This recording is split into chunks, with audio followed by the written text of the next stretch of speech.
अस्सलाम वालेकुम। इकोनोवाइज के लेटेस्ट एपिसोड में आपका बहुत ज़्यादा स्वागत।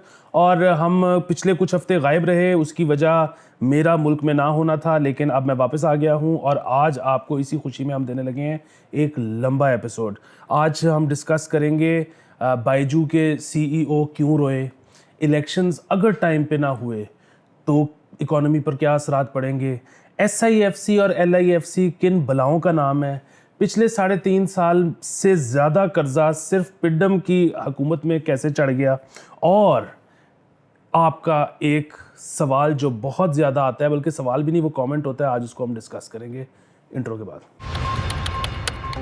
अच्छा अली, जितनी कुछ छोटी सी मेरी सियासी बसीरत है उसके मुताबिक तो इलेक्शंस पाकिस्तान के कोई खातिर खा डिले हो ही नहीं रहे। इलेक्शंस इनको करवाने पड़ेंगे, लेकिन क्या आपके ख्याल में डिले हो सकते हैं? उसके इकोनॉमी के ऊपर क्या असरात होंगे? क्या वजूहात हैं जिनकी वजह से ये हो सकता है? अच्छा, वजूहात तो बेसिकली दो चीज़ें जाते जाते जो गवर्नमेंट कार्रवाइयाँ डाल गई उसकी वजह से डिले हो सकते हैं। एक तो कि आपने पहले उसको 60 से 90 दिन कर दिया जब आपने 3 दिन पहले असेंबली तोड़ दी, तो एक फैक्टर तो वो था। और दूसरा फैक्टर था कि सेंसस अप्रूव करवा लिया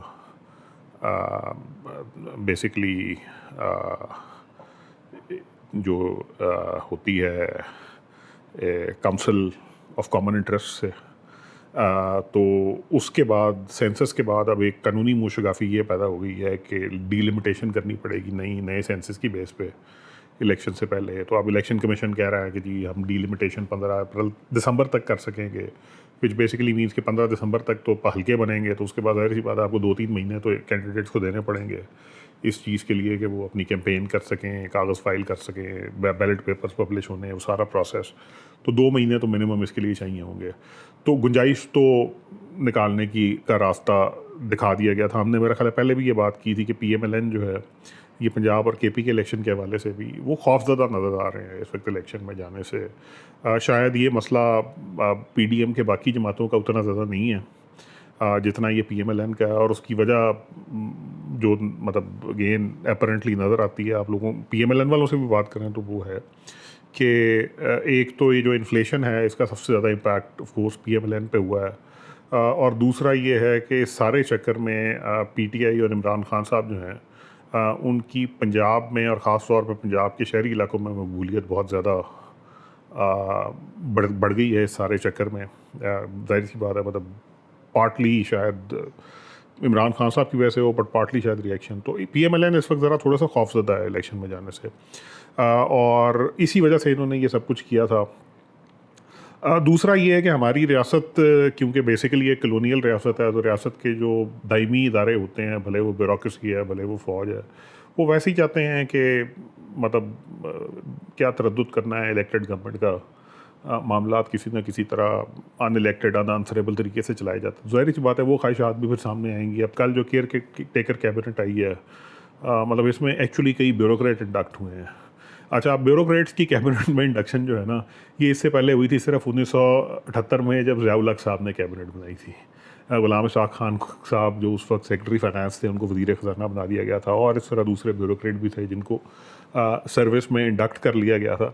और उसके बाद जो कुछ हुआ था वो हम बड़ी अच्छी तरह जानते हैं। तो ख्वाहिशात तो ज़ाहिर सी बात है मतलब हैं, इम्पेटस भी दे दिया है जाते जाते। मतलब आप ये भी नहीं कह सकते कि इत्तेहादी बरीउज़्ज़मा है क्योंकि उन्होंने PMLN का साथ दिया इन सब इक़दाम के करने में। लेकिन इत्तेहादियों में से कुछ को मेरा ख्याल है ये रियलाइजेशन होनी शुरू हो जाएगी या होगी कि इलेक्शन करवाने चाहिए, और उसके लिए वो शायद कोशिश भी करेंगे। अब सवाल इस चीज़ का आ जाता है कि इलेक्शन होंगे टाइम पे या नहीं होंगे। एक तो मेरा ख्याल ये है कि इलेक्शंस को ना मतलब इनफाइनाइटली डिले किया नहीं जा सकता। और उसकी वजह ये है कि मतलब एक तो दुनिया के हालात, दूसरा IMF वाले मामलात भी मौजूद हैं। मतलब हमारी रियासत का ख्याल ये है अभी भी कि हम अगर बाहर वालों को स्टेबिलिटी दिखा देंगे तो वो आ जाएंगे। मसला इस वक्त ना स्टेबिलिटी का नहीं है पाकिस्तान के साथ इन्वेस्टर्स का, मसला पाकिस्तान में ना इन्वेस्टर्स का कंटिन्यूटी के साथ है। मतलब मुशर्रफ साहब का दौर भी बड़ा स्टेबल था, इन्वेस्टर आते थे, लेकिन उसके बाद वो जिस तरह वो अनरेवल हुआ उनके अपने दौर में ही होना शुरू हो गया। सिमिलरली ज़ियाउल हक साहब का दौर था,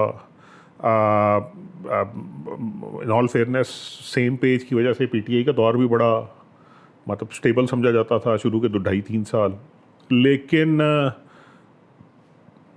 इन्वेस्टर्स ने ये महसूस किया कि ये चीज़ लास्टिंग नहीं होती है, और उसी वजह से आपने देखा था कि स्पेशली इमरान खान साहब के दौर तक आते आते तो जो फॉरेन इन्वेस्टर थे वो बहुत ज़्यादा रिलक्टेंट होना शुरू हो गए थे पाकिस्तान में इन्वेस्ट करने के लिए। और स्पेशली जो हमारे दोस्त ममालिक हैं, फ़ॉरेन दोस्त ममालिक हैं, चाइना है, गल्फ़ के ममालिक हैं, इनकी पाकिस्तान में अदम दिलचस्पी भी एक बहुत बड़ी वजह थी जिस वजह से चीज़ें उस डायरेक्शन में मूव करने वो सेम पेज फटा और इस्टेब्लिशमेंट ने अपना हाथ इमरान खान साहब से उठा लिया। वो इमरान खान साहब कहते हैं वो न्यूट्रल हो गए, जिसकी वजह से मैं चला गया। तो न्यूट्रल वो इसलिए हुए थे क्योंकि एक बहुत बड़ा फैक्टर उसमें यही था कि जो ममालिक बेसिकली हमारे यहाँ नेट इन्वेस्टर हैं, मतलब अगर आप पिछले 10-15 साल में ख़ास तौर पे देखें तो हमारे यहाँ बल्क एफडीआई ही चाइना से आई है, और उसके अलावा वो 3 हमारे जो गल्फ़ के दोस्त ममालिक हैं, यूएई है, सऊदी अरेबिया है और कतर है।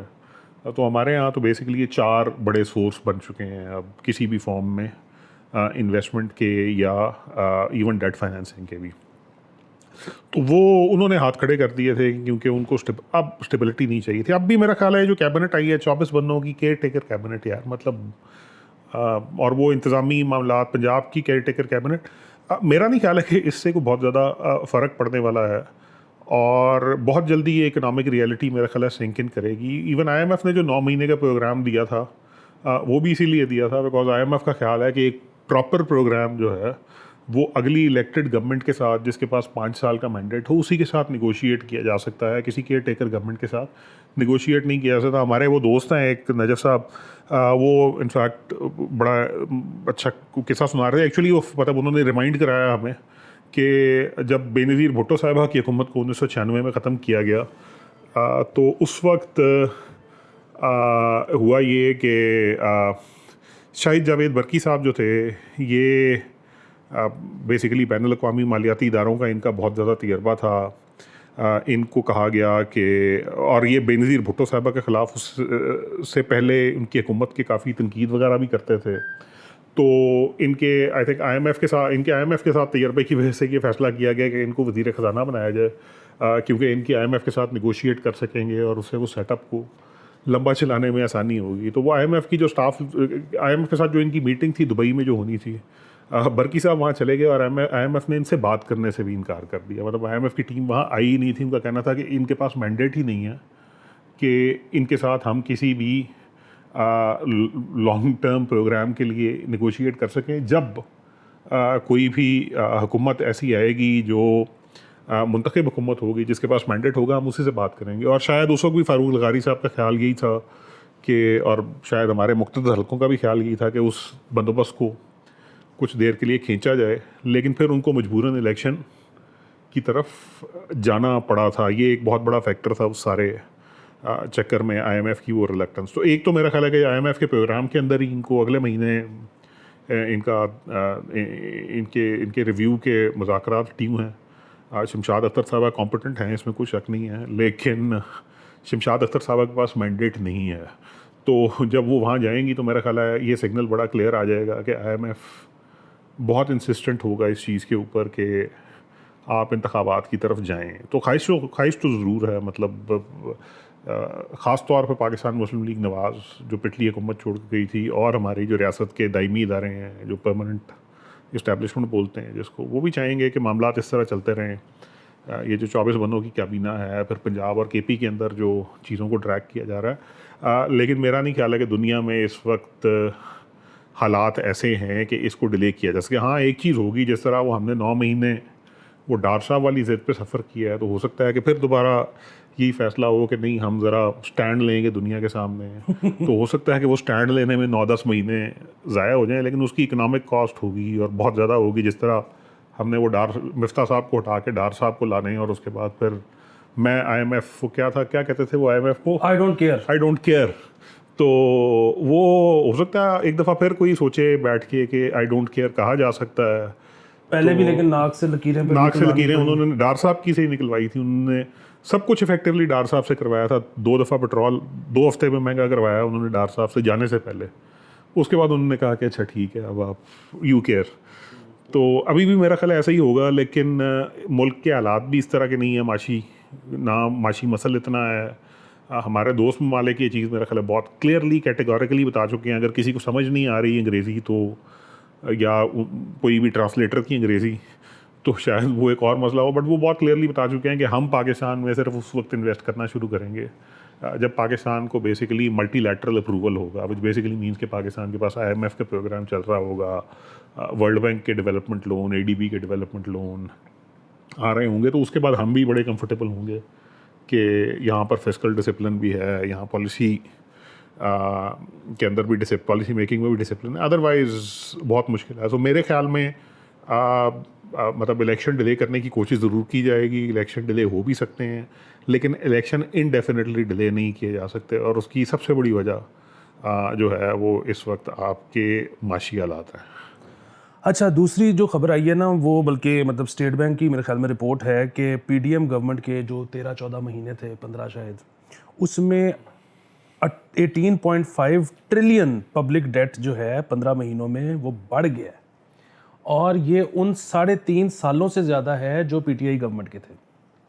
अच्छा, इसमें आपको याद होगा जब PTI गवर्नमेंट थी पावर में, तो ये उस वक्त की ऑपोजिशन बहुत ज़्यादा शोर मचाते होते थे कि जी जितना इन्होंने कर्जा ले लिया है, जितना इनकी वजह से डेट चढ़ गई, तो पूरे पाकिस्तान जब से बना है तब से नहीं हुआ। अच्छा, वो जाहिर है, मतलब जो मुझे बात समझ में आती है, जो कॉमन सेंस वाली है, वो तो यहाँ तक है कि क्योंकि डॉलर का रेट बढ़ता चला जा रहा है, तो हमने जो पैसे देने हैं बाहर वो उसी तरह से ज़्यादा होते चले जा रहे हैं। तो मेरा सिर्फ इसमें सवाल ये है कि ये तो इसी तरह भी आगे जाके जो 15 महीने में हुआ है वो अगले 7 महीनों में हो जाएगा, उसके बाद अगले 3 महीनों में हो जाएगा। सवाल ये है कि अगेन जो ये कहा जाता है कि जी पाकिस्तान पत्नी तरक्कियों की पत्नी क्या कर रहा था जिस वक्त इमरान खान आ गया और सब धर्म प्रमुख, हम सीधा दीवार में वजने जा रहे थे। वो इमरान आता, कोई भी आता, हमने वजना कंध में ही था। तो ये बात दुरुस्त है कि नहीं? जी बिल्कुल। अच्छा, पहली चीज तो ये है कि ये ना डोमेस्टिक डेट है सिर्फ। अच्छा, ये डोमेस्टिक है, इसमें फॉरेन कंपोनेंट नहीं है अभी। वाह, वो तो 125 बिलियन डॉलर हो गया। फॉरेन डेट एक्चुअली हमारा थोड़ा सा कम हो गया है। अच्छा। मतलब वो एक्चुअली उसकी बड़ी सीधी सी वजह है कि हमें पैसे देने को तैयार नहीं है।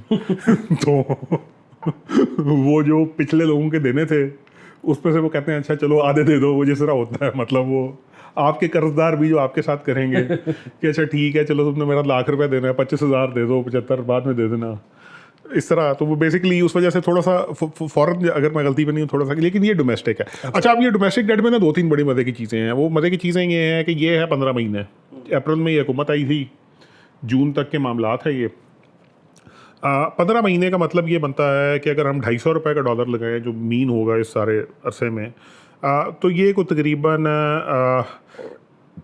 GDP का 18% बनता है, 18 से 20%। अच्छा, डार साहब जो हैं उन्होंने जब बजट पेश किया था और उससे पहले इकोनॉमिक सर्वे पेश किया था, तो उन्होंने कहा था हमारा खसारा 9% है। तो ये बाकी 11% लेके लगे कहाँ पे हैं ये हमें नहीं पता। ये हमें पता है एक्चुअली बड़ी अच्छी तरह, हमें बड़ी अच्छी तरह पता है कि डार साहब वो 9% का नंबर फज कर रहे थे। मतलब वो जो कह रहे थे कि हमने FBR ने रिकॉर्ड रेवेन्यू कलेक्शन कर लिया है, वो बेसिकली वही है। वो मतलब किसी उनके वो लोगों के रिफंड रोके हुए हैं, कहीं पे कोई ड्यूटी पे हो गई है, चीज़ें रिलीज़ नहीं हुई, एट्सेट्रा एट्सेट्रा। वो बुक की वो बेसिकली एक अकाउंटेंट की जो मिमिक्रियाँ हैं, वही मिमिक्रियाँ जिसकी वजह से मियाँ साहब भी फंसे।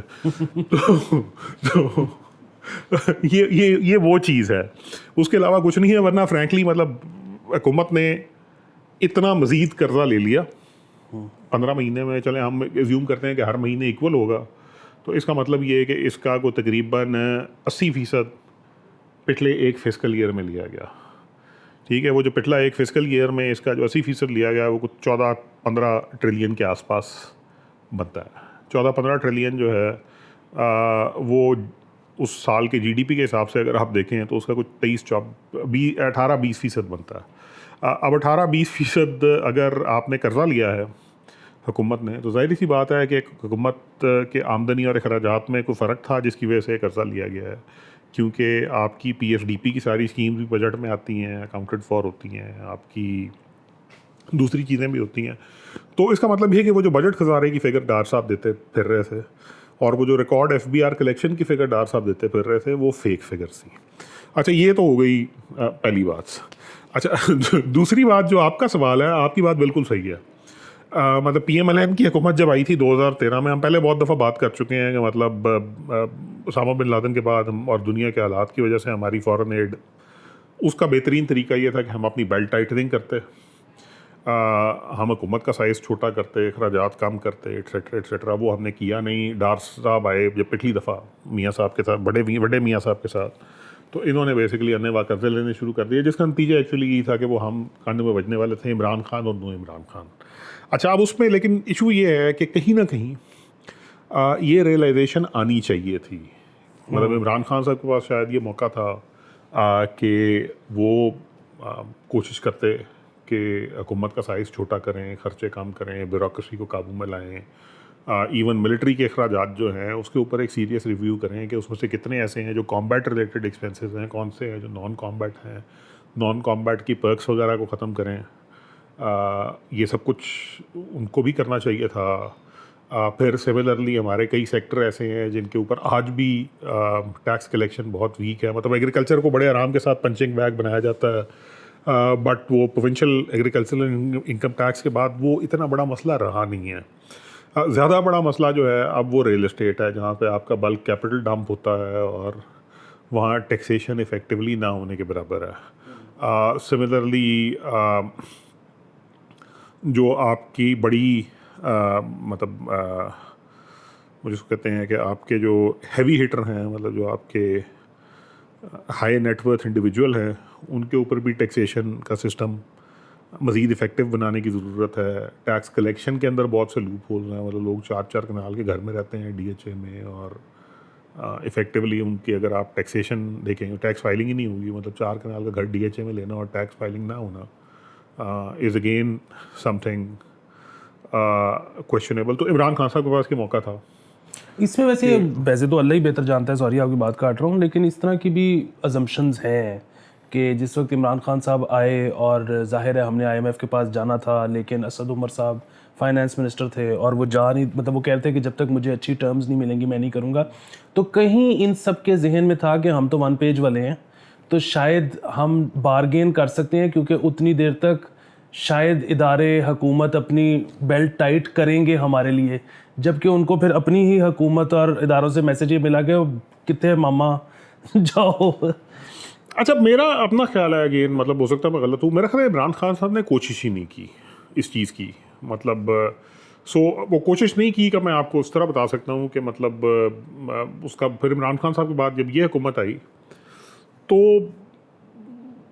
नॉट फुल, बट किसी हद तक इस हुकूमत ने शुरू के 4-5 महीने में कोशिश की कि कुछ चीज़ें जो हमारे बिगड़ चुकी हैं उनको ठीक करने की कोशिश की जाए। मगर फिर उसके बाद फिर वो आई थिंक पॉलिटिकल कंपल्शन, वो डार साहब वाला मामला आ गया, उसके बाद वो सारी की सारी कंपल्शंस जो हैं वो उड़ गई। तो प्राइमरली मतलब दे डिसाइडेड कि इकॉनमी सफ़र करती है तो करे, बट इन चीज़ों को चेंज नहीं किया जा सकता, ठीक है। और फिर उसके बाद कई ऐसी मराहत दी गई, मतलब फॉर इंस्टेंस 35% इजाफा, 30% इजाफा या 35% इजाफा सरकारी मुलाजमीन की तनख्वाह में, ऊपर वालों की तनख्वाह में भी वही था। हमने ये देखा कि पंजाब की निगरान हुकूमत जो है वो AC लेवल के अफसर के लिए 2700 CC की गाड़ियाँ अरेंज कर रही है। मतलब ये सब की सब चीज़ें बेसिकली आपको शो करती हैं कि आप की रियासत डायरेक्शन क्या लेना चाहती है, क्या डायरेक्शन ले रही है।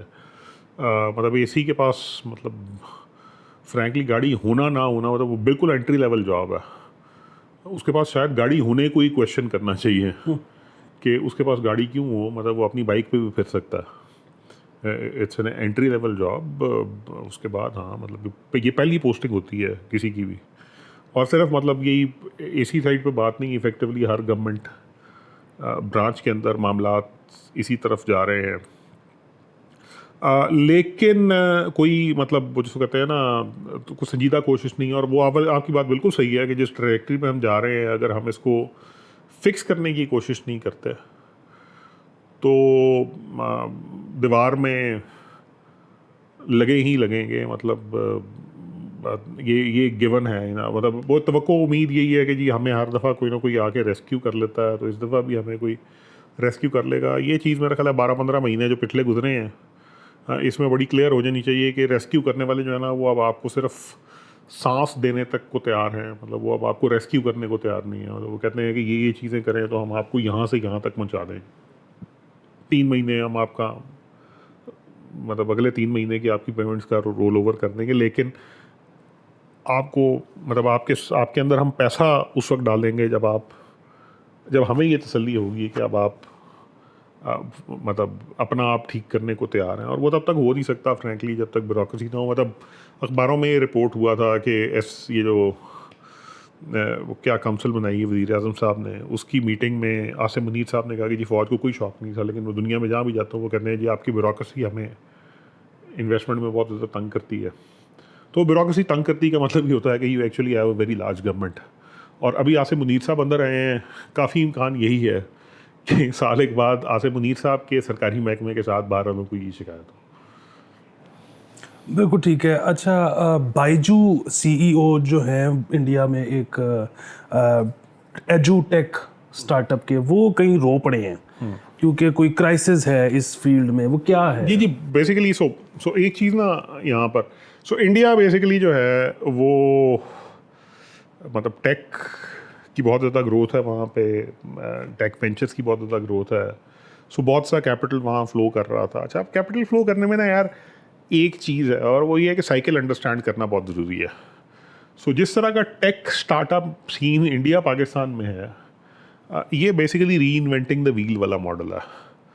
मतलब इफेक्टिवली लास्ट मिनट डिलीवरी वाला मॉडल है हर चीज़ का। मतलब एड्यूटेक 25 साल पुरानी टेक्नोलॉजी है, 20-25 साल पुरानी टेक्नोलॉजी है। इस्टेब्लिश प्लेयर बैठे हैं, ई कॉमर्स एट्सेट्रा एट्सेट्रा। और ये चीज़ें वो हैं जैसे इवन अमेरिका जहाँ पे बेसिकली ये सब कुछ शुरू हुआ था वो 2000 में गुजर चुका था। मतलब वहाँ एक pampers.com साइट होती थी, जो किसी का ख्याल था कि अगर मैं सिर्फ पैम्पर बेचूंगा साइट पे तो लोग यहाँ से आके पैम्पर खरीदा करेंगे। और उसकी मतलब उसकी ठीक ठाक वैल्यूएशन थी, उसके अंदर ठीक ठाक भी। और अल्टीमेटली जब .com बबल आया तो इस तरह के बेशुमार venture, pamper.com, x.com, y.com, they got bust।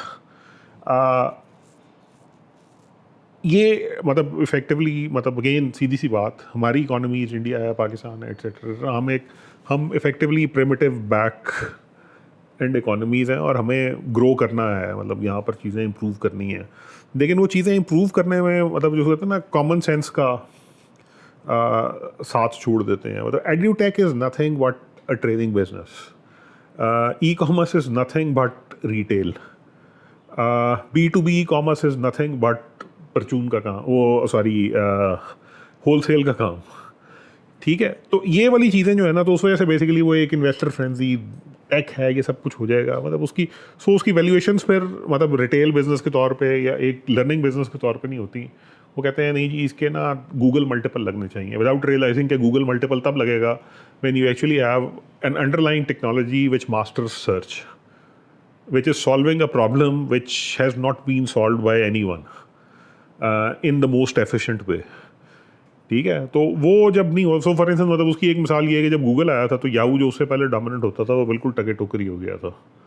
मतलब Yahoo has to reinvent itself multiple times, got acquired by private equity, still surviving, but मतलब Yahoo used to be big and it couldn't survive. I mean it's email and whole other services, Yahoo Finance, etc., they have become secondary, even tertiary to Google, because Google came up with a technological invention or innovation which solved a problem that was not solved earlier। अगर आप दवाइयाँ बेच रहे हैं online तो आप सिर्फ logistics का प्रॉब्लम सॉल्व कर रहे हैं, आप दवाइयों के बिजनेस में कोई इनोवेशन नहीं लेके आ रहे हैं। इनोवेशन तब होगी जब आप कोई ऐसा टूल डेवलप करेंगे जो लोगों के स्कैन को एग्जिस्टिंग टेक्नोलॉजीज़ और एग्जिस्टिंग डॉक्टर से ज़्यादा प्रिसीजन के साथ कर सकता है। इस तरह की टेक्नोलॉजीज़ में जो कंपनी इन्वेस्ट कर रही हैं, अगर तो आप उन पे करके ये चीज़ की उम्मीद रखते हैं कि आपका टेक्नोलॉजिकल बूम आएगा और आपकी valuation as a technology company होनी चाहिए, तो बिल्कुल सही बात है। अदरवाइज़ अगर आप एक ई कॉमर्स स्टार्टअप को वैल्यू कर रहे हैं तो आपको बड़ा रियलिस्टिकली ये सोचना चाहिए कि ऑल सेड एंड डन वो अगर एड्यूटेक है या से ग्रॉसरी सेल है, तो उसके फंडामेंटल्स चेंज नहीं हो सकते कंपेयर टू से, मतलब अगर मैं रिटेल कंपनी की बात कर रहा हूँ तो उसके फंडामेंटल्स चेंज नहीं हो सकते वॉलमार्ट के मुकाबले में. मतलब so Amazon actually had to scale to that level, and that is 20 years ago, not now.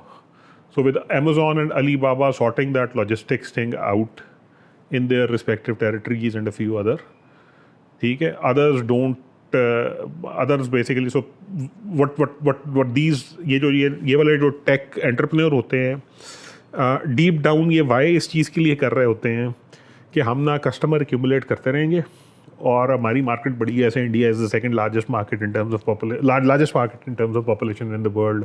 Pakistan is 6th largest market in terms of. So eventually कभी ना कभी अलीबाबा ने और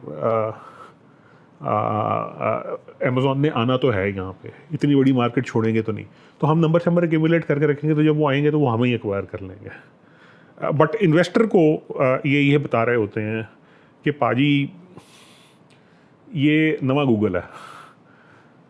और ये जो मिसमैच है, इस वजह से इस तरह की फ्रेंजी का बबल बस्ट रेट बहुत ज़्यादा है. मतलब Google survive .com crash. In fact Google thrived on .com crash because उसके पास इनहेरेंट एक जो बेस थी, उसके पास जो एक सोल्यूशन था, उसके पास जो एक टेक्नोलॉजी थी, वो फंडामेंटली सुपीरियर थी. वो एक ऐसा प्रॉब्लम सॉल्व कर रही थी जो एक्चुअली सॉल्व नहीं हुआ था, जो उस एफिशिएंसी के साथ, उस बेसिकली जिसको कहते हैं ना टेक्नोलॉजिकल एडवांसमेंट के साथ कोई दूसरा सॉर्ट नहीं कर सक रहा था. और ये वो वजह है जिस वजह से मतलब बेसिकली मैं बहुत रिलक्टेंट होता हूँ जब कोई कहता है कि India, Pakistan etcetera tech frenzy blah blah blah, because I mean frankly most of what is happening is re inventing the wheel with वो जिसको कहते हैं ना, और वो जो उसकी एडवर्टाइजमेंट है, जो उसकी मार्केटिंग है, वो ऐसे है कि जैसे this is coming out to be as the next big thing. और ये वो मिसमैच है जिसकी वजह से इवेंचुअली डिसअपॉइंटमेंट्स बहुत ज़्यादा होती हैं. हमने यहाँ पे वो लिफ्ट का एयरलिफ्ट का देखा था. वो 87 मिलियन का उन्होंने राउंड रेज किया और उसके 12-15 महीनों के बाद इट वेंट बस्ट. सो ये है, मतलब ये है, ये ऐसे है. और ये इफेक्टिवली मतलब जो कहते हैं ना, one has to be realistic. मतलब ये टेक्नोलॉजी है तो इसका मतलब ये नहीं है कि मतलब ये मोबाइल पे और लैपटॉप पे चलती है तो इसका मतलब ये नहीं है कि ये टेक्नोलॉजी है. मतलब it could just be something very normal but marketed as high tech. बिल्कुल ठीक. अच्छा, ये SIFC और LIFC की बलाओं का नाम है.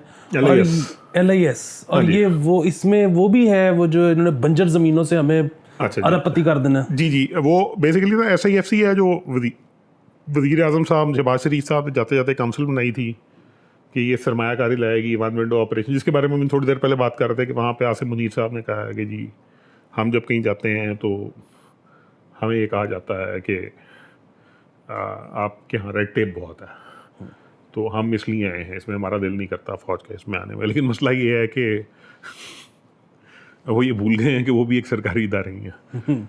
तो वो है LIS बेसिकली फ़ौज ने कोई लैंड इंफॉर्मेशन सिस्टम डेवलप किया है जिसके तहत बंजर ज़मीनों को आबाद किया जाएगा और यहाँ तरगीब दी जाएगी ख़ास तौर पे गैर मुल्की हुकूमतों को कि वो फूड सिक्योरिटी के लिए पाकिस्तान को.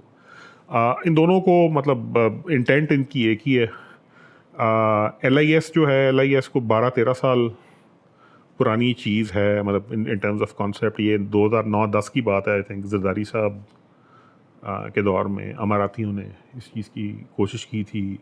उस वक्त की हुकूमत ने बहुत कोशिश की थी कि इनको डेरा गाजी खान और राजनपुर के इलाकों में मैसिव लैंड दिए जाएं. रेजिस्टेंस थी बहुत ज़्यादा. मतलब हमें लग रहा था कि हमारे, अब मेरा ख्याल है कि वो उसको अडॉप्ट कर लिया गया है और सारी लड़ाई जो है वो कमांडिंग हाइट्स ऑफ इकोनॉमी के ऊपर बैठने की है. लेकिन इसका नुकसान ये होगा कि वो मतलब वो जिसको कहते हैं ना, उस तरह होता तो शायद हो जाता। कमांडिंग हाइट्स ऑफ इकोनॉमी में इन्वेस्टर भले वो हुकूमत ही हो, वो कोई इतना दिल पे नहीं लगाएगी। मतलब उसकी मिसाल है बड़ी सीधी सी, जब आसिम सलीम बाजवा साहब को आपने सी पैक अथॉरिटी बना के उसका चेयरमैन बना दिया था, तो 3-3.5 साल जब तक वो चेयरमैन रहे थे, तो वो जो उसकी कोऑर्डिनेशन काउंसिल थी JSC, उसकी एक भी मीटिंग नहीं हुई थी। तो ये चाइनीज़ की तरफ से एक सिग्नल था बेसिकली कि we are not ready for this. ये रियलाइजेशन हमें पाकिस्तान में नहीं है, क्योंकि रियासत के इन दायमी इदारों ने वायसराय से और सेक्रेटरी टू इंडिया से कम्युनिकेशन ही इनके मतलब सीखी, और आज़ादी के बाद इन्होंने अडाप्ट करने की कोशिश भी नहीं की। तो वो यूनिटी ऑफ कमांड जो है वो हमारे यहाँ है हर तरफ, मतलब सिर्फ आर्मी के साथ नहीं, इवन ब्यूरोक्रेसी के साथ। हमारा तो चीफ जस्टिस भी ये कहता है कि मैं फैसला करूँगा कि सुप्रीम कोर्ट कैसे चलनी है, मतलब which is very unusual for justice system. तो LIS के साथ ये एक इनहेरेंट मसला है। बहुत LIS actually has very far reaching, could actually have very far reaching social implications as well, क्योंकि it may come, वो जिसको कहते हैं ना, जब resources के ऊपर, मतलब we have finite water, finite land, तो जब ट्रेडिशनल जो फार्मर हैं और उन्होंने ऑलरेडी एतराज़ करना शुरू कर दिया उनके है। साथ जब ये रिसोर्सेज के ऊपर लड़ाई होगी, तो ये एक बड़ा मतलब सौर पॉइंट बन सकता है। तो बड़े एहतियात के साथ इस पे चलने की ज़रूरत है। फार्मर ऑलरेडी ये कह रहा है कि मुझे जो पानी आ रहा है, अगर इन्होंने वो मोड़ के अपने उस तरफ कर लिया तो फिर मैं क्या करूँगा। जी, ये इस तरह के कंसर्न होंगे बहुत ज़्यादा। तो वो बेसिकली रादर दैन कि हम फिक्स करें इसको, मतलब प्राइवेट सेक्टर को ज़्यादा इनकरेज करें, इवन फॉरेन इन्वेस्टर को ज़्यादा इनकरेज करें, बट साथ उनको इंसेंटिव दें कि वो टेक्नोलॉजी इंट्रोड्यूस करवाएं, जैसे पानी का इस्तेमाल कम हो, फसलों की पैदावार की ड्यूरेशन कम हो, तो फिर शायद ये मामले चल सकते हैं। मगर अगर आपका ख्याल है कि आप रेजिमेंटल कंट्रोल में चीज़ें करने की कोशिश करेंगे, तो ये ऐसे नहीं हो सकेगा। सेम गोज़ फॉर SIFC, मतलब कि हुकूमत के सारे इदारे एक पेज पे होके मुल्क में वो लेके आएंगे। वो आपने कोशिश करके देख ली थी SIFC और नो SIFC, मतलब इमरान खान साहब के दौर में 2.5-3 साल, उससे ज़्यादा एक पेज तो नहीं हो सकता यार। तो मेरा अपना ख्याल है कि टेक अ बैक सीट। लेकिन उसमें भी मसला वही है कि ज़िया-उल हक साहब ने इस मुल्क के साथ जो सबसे बड़ा जुल्म किया था, वो ये किया था कि उन्होंने, मतलब फ़ौज हर मुल्क के मामलात में सियासी तौर पे दखील करती है, इसमें कोई शक नहीं है। और मतलब इवन अमेरिका में भी पेंटागन और CIA जो हैं, वो बहुत से रियासती फ़ैसलों को अपनी मर्ज़ी से मोड़ देंगे, और कई मौके पे शायद सदर भी बेख्तियार होगा उनके सामने। राजीव गांधी साहब फॉर इंस्टेंस जब यहाँ से सियाचिन के बारे में एक मुआहदे के ऊपर वर्बली एग्री करके गए थे, तो उनको इस्लामाबाद से दिल्ली की फ़्लाइट के बीच में अपना मौक़िफ़ बदलना पड़ा था, क्योंकि इंडिया की कोट अनकोट इस्टेब्लिशमेंट ने उस कॉम्प्रोमाइज़ को रद्द कर दिया था। सो ये तो था। ज़िया-उल हक साहब ने ये किया कि ज़िया-उल हक साहब ने इंडिविजुअल लेवल के ऊपर इदारे में एक अनटैम्ड इकोनॉमिक इंटरेस्ट इनकलकेट कर दिया है। तो अब जो भी शख्स ऊपर आएगा, उसकी मजबूरी ये है कि बेसिकली उसने वो जिसको कहते हैं ना, मतलब मेरा अपना ख्याल है, it's a very tough job being chief of army staff in Pakistan. It's a very powerful job, but now it has actually become a very tough job, because एक चीज़ है जो आपको नज़र आ रहा है दीवार में है, you have to correct course, but correct course का इशू ये है कि उस पर आपको बहुत ज़्यादा इंटेंस बैकलैश आएगा। एक तो ऑप्शन वही है कि आप इसको आहिस्ता आहिस्ता ख़त्म करना शुरू करें, टेम करना शुरू करें, जिस तरह अब हुआ है को थोड़ा सा ये जो रेजिडेंस एलोकेशन वगैरह के मामले, बट ये चीज़ें 15-20 साल लेंगी। 15-20 साल हमारे पास हैं या नहीं, ये एक अलग मसला होगा। ये अली का ओपिनियन था। मेरा अभी भी यही ख्याल है कि ज़िया-उल हक का सबसे बड़ा तोहफ़ा मियाँ मोहम्मद नवाज शरीफ थे और अभी भी हैं। अच्छा, आखिरी सवाल अली, और वो नहीं, ये ज़िया-उल हक का जो मैं बात कर रहा हूँ, ये ज़िया-उल हक का इस मुल्क के साथ जो बुरा किया उन्होंने, मियाँ साहब तोहफा थे।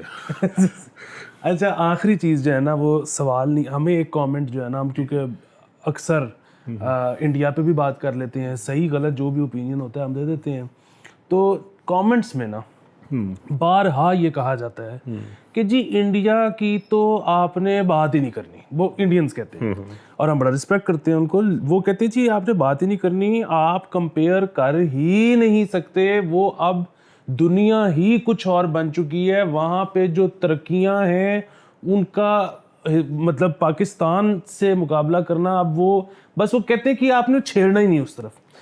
मेरा सवाल ये है कि इस मुझे अंदाज़ा है कि उनका जो फॉरेन रिजर्व है इंडिया का, वो कुछ तकरीबन $600 बिलियन है और हम $1 बिलियन के लिए IMF के आगे पीछे पिछले 9 महीने रहे हैं। तो ये वाला जो नंबर्स का डिफरेंस है ये तो मुझे पता है, लेकिन आपको पता है कि जितना कंटेंट मैं कंज्यूम करता हूँ, और मैं ज़्यादातर इंडियन कंटेंट कंज्यूम करता हूँ, तो उसमें हम भूख नंग भी देखते हैं, मतलब बल्कि तकरीबन उतनी ही देखते हैं जितनी यहाँ पे है, उधर हम और दीगर मसाइल भी देखते हैं। सो ये जो नंबर्स हैं ये ट्रांसलेट हो रहे हैं, मतलब अगेन हम बात कर लिया करें कि ना किया करें। अच्छा, इसका इसका इसका आपने मुझसे लंबा जवाब चाहिए है या लंबा दे दो। अच्छा, आपको लंबा जवाब चाहिए। अच्छा, सो पहली चीज़ तो ये है कि आपको याद होगा जावेद अख्तर साहब आए थे कोई बिल्कुल साल एक पहले की बात है, वो बड़ी कंट्रोवर्सी भी हो गई थी उसके ऊपर, उन्होंने कोई अच्छा जावेद अख्तर साहब की ना उससे ज़्यादा एक्चुअली एक कंट्रोवर्सी हो गई थी जब वो वापस गए थे। तो वहाँ जाके उन्होंने बात की थी कि जी मैं पाकिस्तान में लगता है कि वो जो अपनी गुर्बत है ना उसको वो कैमोफ्लैज कर लेते हैं, बिकॉज मैंने पाकिस्तान में कोई झोपड़पट्टियाँ नहीं देखी, एट्सेट्रा एट्सेट्रा। अच्छा, वो यहाँ पर लोगों को लगा कि जावेद अख्तर साहब जो हैं वो पाकिस्तान के ख़िलाफ़ मज़ीद बात कर रहे हैं, उसके ऊपर बढ़ा के जावेद साहब ने क्या कर दिया है, और ये मतलब कि हम इतनी मतलब एज ड्रकोनियन फाशिस्ट स्टेट। मेरे एक दोस्त हैं वो थोड़ा सा मैंने आपसे बल्कि इसका जिक्र भी किया था पहले, वो मेरे एक दोस्त हैं वो ज़रा उस सर्कल में इन हैं, तो उनसे मैंने पूछा कि जी आपके ख्याल में, तो उन्होंने मुझे कहा कि आपको ये समझने की ज़रूरत है कि जावेद अख्तर साहब एक इंडियन मुसलमान हैं। This was his most sugar coated way of saying कि लाहौर उनको मुंबई से या दिल्ली से ज़्यादा एफ्लुएंट लगा था। अगर वो खुल के ये कह देते कि लाहौर में मुझे लोगों की हालत ज़िंदगी बेहतर नज़र आई, तो उनके ऊपर एक बड़ा इंटेंस किस्म का एंटी इंडिया बैशिंग आ जाती। So this was his very sugar coated way of saying कि वो जिस तरह उन्होंने यहाँ पे एक बड़ी आउटस्पोकन सी बात कर दी थी अलहमरा में, तो उसी तरह उन्होंने वहाँ पर की, लेकिन यहाँ पे वो ज़रा मतलब मेहमानों के सामने वो ज़रा लिबर्टी ले गए थे। अपने इलाके में शायद उनके पास अब इतनी लिबर्टी एग्जिस्ट नहीं करती, तो उन्होंने बड़े शुगर कोटेड तरीके से कहा कि जी मैं लाहौर आया और मैं बड़ी जगहों पे फिरा, मतलब उनकी एटनरी मतलब ये had been to many places, वो माल रोड गए, वो अंदरून शहर की तरफ गए, वो कैंट गए, वो गुलबर्ग गए, वो घूमते फिरते रहे, मॉल टाउन गए, काफ़ी इलाकों में गए। तो उनका शुगर कोटेड तरीके से ये कहने का मतलब ये था कि he found Lahore to be more affluent than both Mumbai and Delhi or any other Indian city even today. So एक तो ये वाली बात है कि जावेद साहब भी जो कंटेंट कंज्यूम करके गए हैं उसमें भी उनको को बहुत ज़्यादा। अच्छा, दूसरी चीज़ है, अभी पिछले दिनों ही इंटरनेशनल हंगर इंडेक्स की रिपोर्ट आई थी। इंटरनेशनल हंगर इंडेक्स में पाकिस्तान 99वें नंबर पे है और इंडिया 107वें नंबर पे है, विच बेसिकली मीन्स कि India actually has more prevalent hunger compared to Pakistan even now. Momentum trajectory फ़र्क पहले ज़्यादा होता था दोनों मुल्कों में, मोमेंटम ट्रजेक्टरी जो है वो शायद मतलब इंडिया में हालात थोड़े बेहतर हो रहे हैं, पाकिस्तान में बिकॉज ऑफ इकोनॉमिक कंडीशन थोड़े से हालात बुरे हो रहे हैं, लेकिन अभी भी मतलब in terms of hunger as international hunger index suggest Pakistan is less hunger threatened compare to India. तीसरी चीज़ आ जाती है GDP साइज़ की।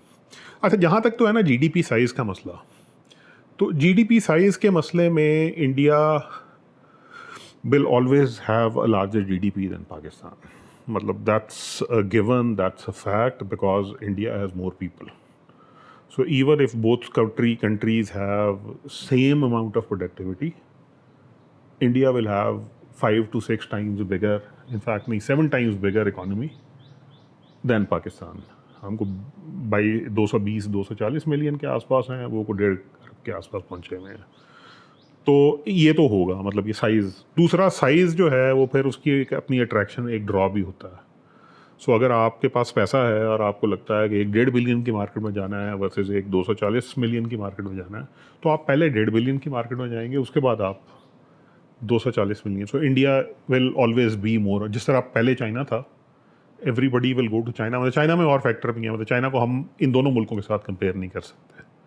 मतलब it had more sound policy, better industrial base, better education, better investment in human resource. तो उस तरफ हम फिलहाल नहीं जाते। अच्छा, सो वो होगा, मतलब वो बिल्कुल होगा। अच्छा, उसमें ना तीसरी चीज़ ये है कि 1996 तक, 1947 में दोनों मुल्क आज़ाद हुए, 1996, और इसके बीच में 1971 भी आया था बाय द वे, जब पाकिस्तान एक्चुअली गॉट मतलब डिसमेंबर्ड, मुल्क टूट गया, जंग हार गए। 1947 से 1996 तक पाकिस्तान का पर कैपिटा जीडीपी हमेशा इंडिया से ज़्यादा था। 2001-2 के आसपास ये मामला ये होना शुरू हुआ, और उसमें कुछ साल आते हैं जहाँ पर इंडिया का जीडीपी ऊपर चला जाता है, कुछ साल आते हैं जिसमें पाकिस्तान का जीडीपी ऊपर चला जाता है। आई थिंक 2017 या 18 में मोदी साहब की हुकूमत ने जीडीपी की डिनोमिनेशन का क्राइटेरिया रिवाइज़ किया था, जिसके बाद फ़र्क इंडिया के हक़ में आ गया। इस वक्त हमारे माली हालात ऐसे नहीं हैं, ना फ्रैंकली हमने को अच्छे वो स्टेटिस्टिशियन और इकोनॉमिक मॉडलर इंगेज किए हुए हैं। बट एट सम पॉइंट जब हमारे पास IMF और वर्ल्ड बैंक एट्सेट्रा की सील ऑफ अप्रूवल, और इवेंचुअली मतलब वो जिसको कहते हैं ना, Pakistan is will be very unfortunate to be perpetually in this rut जिसमें हम हैं, because nobody would want to give up on a 240 million market. हम नहीं भी चाहेंगे तो बहुत से लोग हैं जिनके पास बहुत सा पैसा है जो इस मार्केट को यूटिलाइज और कैपिटलाइज करना चाहते हैं, और वो अपने रास्ते खुद निकालेंगे, just a matter of time. कभी पाकिस्तान ऊपर आ जाता है, मतलब 2007-8 में इंडिया का, 2005-6 में आई थिंक इंडिया का जीडीपी पाकिस्तान से ऊपर चला गया, 11-12 में फिर पाकिस्तान का ऊपर आ गया, 18 में फिर इंडिया का ऊपर चला गया। तो ये साइकिल चल रहा है, लेकिन फ़र्क को बहुत ज़्यादा मतलब पर कैपिटा जीडीपी में, विच बेसिकली मीन्स के एक शख्स ऑन एवरेज, मतलब अगर आप वो पॉपुलेशन का इक्विवेलेंट ही है, तो फ़र्क को बहुत ज़्यादा कभी भी रहा नहीं है। को मतलब ऐसा डिस्प्रोपोर्शनेट फ़र्क नहीं रहा कि पाकिस्तान तो 1800 पे रह गया और इंडिया 3000 टॉप गया। मतलब कुछ 400-500, 300-400 इसी बैंड के अंदर दोनों मुल्क खेल रहे हैं। हमारा क्राइसिस इस वक्त जो है वो बहुत सीवियर है, बहुत इकोनॉमिक क्राइसिस बहुत ज़्यादा सीवियर है। मतलब in all fairness compared to India which actually has this crisis twice in its history, once around 66-67 and again around 91-92, जब मनमोहन सिंह साहब ने फिर basically reformed Indian economy. And हमारा क्राइसिस, जो हमारा असल क्राइसिस है, वो यही है अभी तक। We have never had this sort of crisis. India actually has been through 2 such crisis, intense. 66-67 में तो बल्कि इसके साथ ड्राउट भी था, इंटेंस वाला। हमारे पास सैलाब भी थे वैसे तो, मतलब वो तो ये नहीं है। बट अगेन फ्रैंकली मतलब both nations in terms of their capability, their human resource, their society को बहुत ज़्यादा फ़र्क है नहीं। Both are intolerant, both have complex political structures, and both have different sets of political problems, but both have very serious political problems which they have to figure out. Religious intolerance है, दोनों तरफ है, social intolerance है, दोनों तरफ है। मतलब the very fact कि despite all this, despite all the galore, Mumbai can not have an open beach. मतलब हम पाकिस्तान में तो बात करते हैं ना कि मुल्ला हज़रात जो हैं वो हमारी ऐसी तैसी फेर देंगे, मुंबई क्यों नहीं? मतलब it's I think in terms of, मतलब it's culturally the second biggest city in the world after Los Angeles. It's home to Bollywood. It's one of the fastest growing economic centers in the world. But अभी तक you don't have it. No one says that we should go on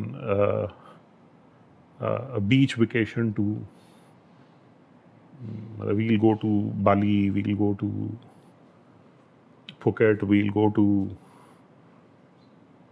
many places, Ibiza. We won't go to Mumbai or anywhere close to it. We go to Goa, which is for some very strange reasons a special administrative union, which is a blessing in disguise for India. It was forced to do this. मतलब मेरा नहीं ख्याल है कि India के बाबू भी ये चाहते होते कि हमारे कंट्रोल से पूरा बाहर निकले, but again there was a Portuguese condition which they had to comply with. This is part of the place's accession with India. So उसके अलावा पूरे इंडिया में आप which is again which actually indicates a sort of social conservativeness and a social intolerance that is there.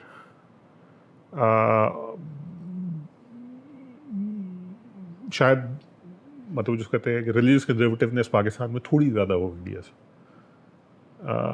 But otherwise मतलब in terms of fundamentals, quality of human resource, productivity, government efficiency, बहुत ज़्यादा चीज़ें फ़र्क नहीं है दोनों में. और मतलब अगेन इट कुड एक्चुअली भी कि इनमें से कोई एक, शायद इंडिया, शायद पाकिस्तान, दूसरे से सिग्निफिकेंटली आगे निकल जाए. मतलब ये जो बेसिकली इनका ये एक social, cultural, religious, economic, governmental, political जो भी ट्रैप है, इससे निकल जाए. लेकिन उसके लिए फिर basically you actually have to invest in the quality of human resource, you will have to invest in people, your policies have to reflect that, you will have to get rid of the sort of political system, I mean not democracy, but like the sort of political system that exists here. Social change की बहुत ज़्यादा ज़रूरत होगी. मतलब बहुत से लोगों का ख्याल ये है कि चीन तरक्की ना कर सकता अगर माओ ज़ेतुंग की कल्चरल रेवोल्यूशन ना होती. Because what Mao did, most likely intentionally, maybe unintentionally, through cultural revolution was कि he broke the social fabric of China. And with that breaking of social fabric, with that shock, came a new social structure which was more adaptive to modern times. India और पाकिस्तान दोनों में ये चीज़ नहीं है अभी. वो किसी शॉक थेरेपी से आएगी, वो किसी हादसे से आएगी, किसी नेचर की चीज़ की वजह से आएगी, कोई सेल्फ रियलाइजेशन आएगी. क्या होगा मतलब we don't know, but fact remains without that this is not going to change. हमारी दुआ है कि पाकिस्तान, इंडिया दोनों प्रॉस्पर करें, और पूरी दुनिया मोमिन की जाए नमाज है, इसलिए हम तो पूरी दुनिया की लिए दुआ करते हैं. अपना बहुत ज़्यादा ख्याल रखें.